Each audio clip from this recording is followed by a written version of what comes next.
we're doing is spinning the nut off.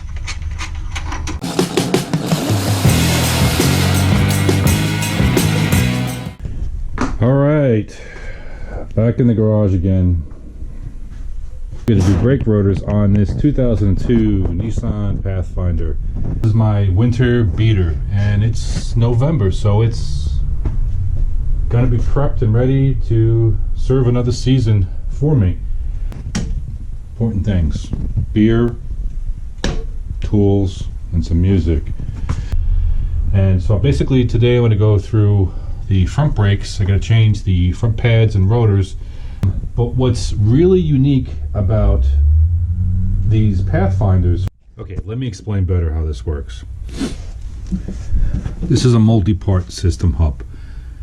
I don't know what the technical terms are, but they're using older style bearings, a separate hub, and a rotor. What makes this job more complicated is that you have to take the hub off, separate the hub from the rotor, which pops into here like this, repack these bearings, put these bearings onto the spindle. So you have a bearing like this, you have a bearing like that, which sandwiches this hub onto the spindle. This is technically, I would say, more durable than a hub that already has the bearing built into it and then the separate rotor. And it's more difficult is that instead of just as your traditional hub on a regular car, is that you unbolt it from the back of the spindle and you pop the whole hub off and then you knock the rotor off, you know, because the rotor is separate, you know, it free floats on the actual hub. This you have to be a little bit more technical with, because you have to be able to set this bearing inside of here with the locking plate and be able to feel the tension of the bearing, which if you're not handy or if you don't understand the concept of it, you can over tighten it, burning out the bearings and destroying the spindle, the whole spindle assembly, and or losing your wheel. I mean, who knows? So, but so we can see that. And there's a metal race inside that meets up with these bearings. This is how these Nissans work. So basically it's a multi-part process just to get a rotor off, which is a real pain in the butt.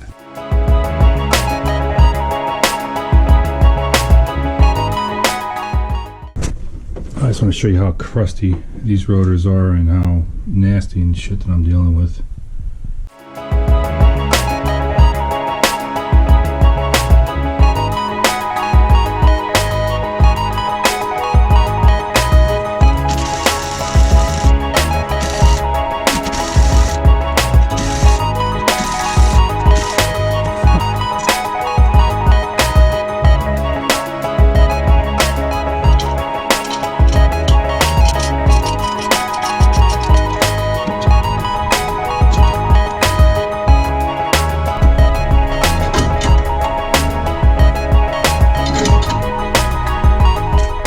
What I'm doing here is that this is a twin piston caliper.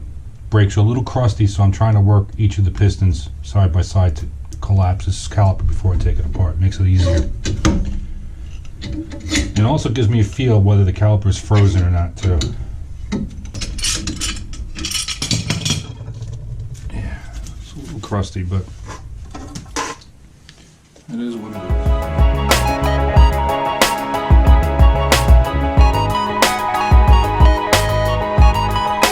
Okay, we removed the brake caliper, we removed the brake caliper, zip tied to the side. This is basic brake work. Remove the backing plate that holds the brake caliper onto place.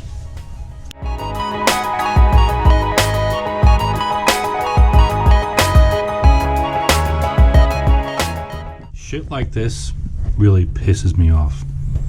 I'm trying to get the wheel bearing or the hub assembly, and it's obviously somebody else has been in here before. There's a Phillips head screw right there, you see.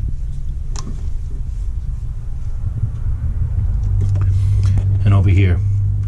The dingleberry who put this in here probably had a hard time taking the screw out and stripped it out or over tightened it or whatever he did. But it's hard to get to with a regular screwdriver.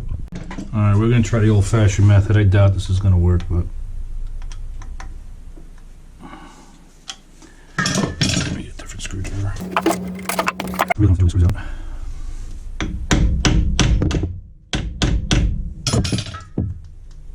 Oh yes, thank you, Jesus.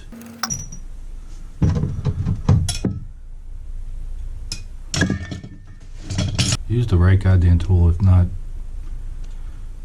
Let's go.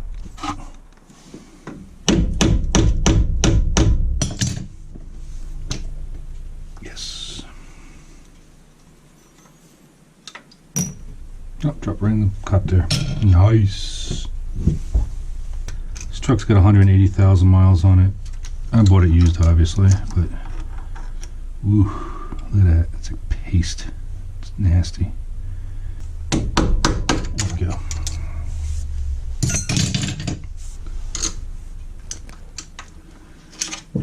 And all we're doing is spinning the nut off. Oh yeah. Got the rotor off, and again, this side had an ABS problem, and I want to show you what could possibly be the problem. Look at this. This is the sensor that comes out. Look how dirty that is.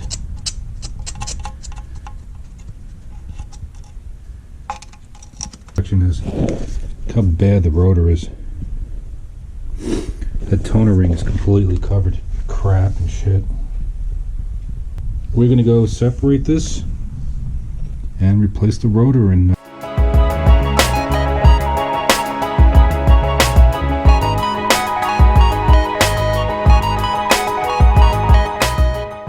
Alright, I've never done a Nissan before for a four-wheel drive and the rotor replacement. It seemed to be pretty easy.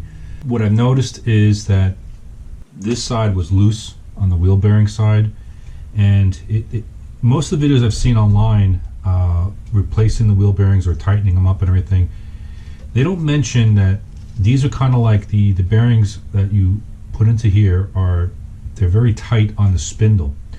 So what I had to do is that I had to basically take a block of wood with a hammer, put the cover on, and smack the rear bearing in so it tapers over the actual shaft. And then the front bearing,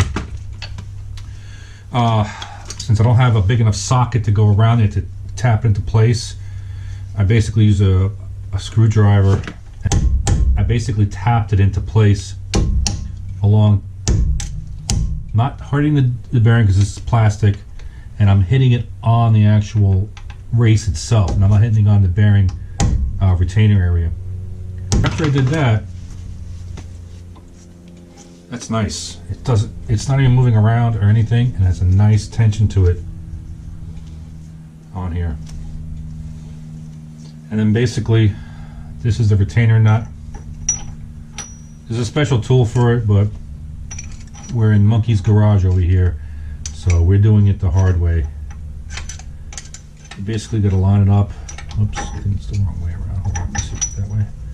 I don't think it's the right or wrong way, but a little finicky because it's a fine thread. Spin it onto home. Look at that. Ah, that's nice. Tap to it. Tappy tap tap. Tappy tap tap. Just to give it a little bit of. Yeah. Give it one little tappy tap tap more.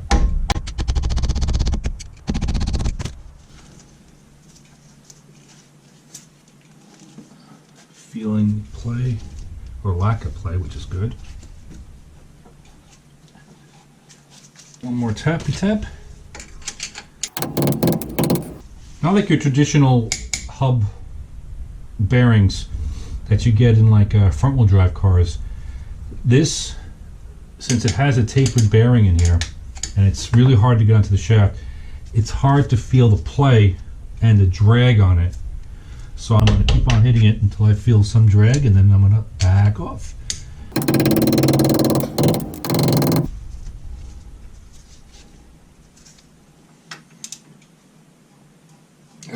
torque specs.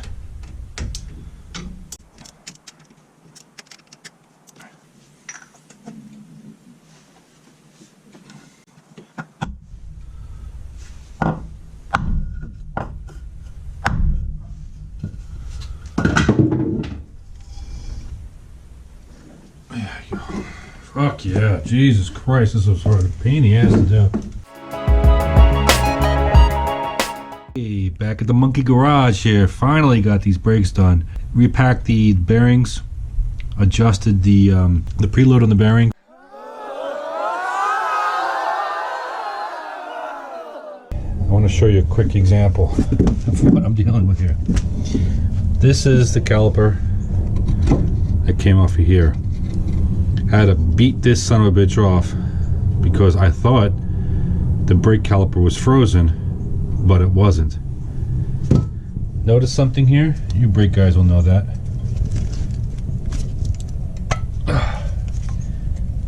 Look how tight that is. These pads are supposed to slide in and out like this on a metal railing, like so, that is greased.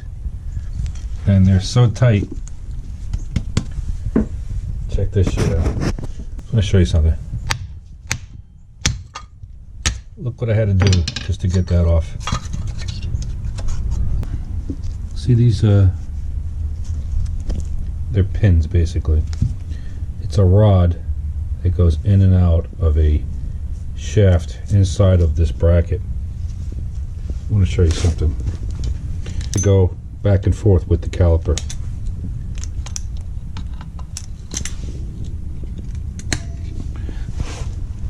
She is frozen solid. Let me see if we can get this other one loose. I'm doing this with one hand so I can show you. Okay, see how that's supposed to come up and down, up. So this is what it looks like.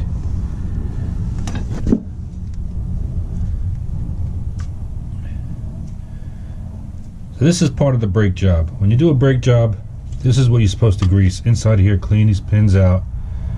Make sure that these slide freely back and forth. So basically I'm going to go and clean this out, put new grease, so hopefully I can get this one out. One of the many thousands of reasons when working on an old car, some of the problems you can run into, and why something as a simple brake and rotor change can turn out to be a multi-day thing.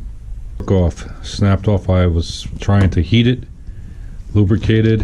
It is just frozen solid. Boom.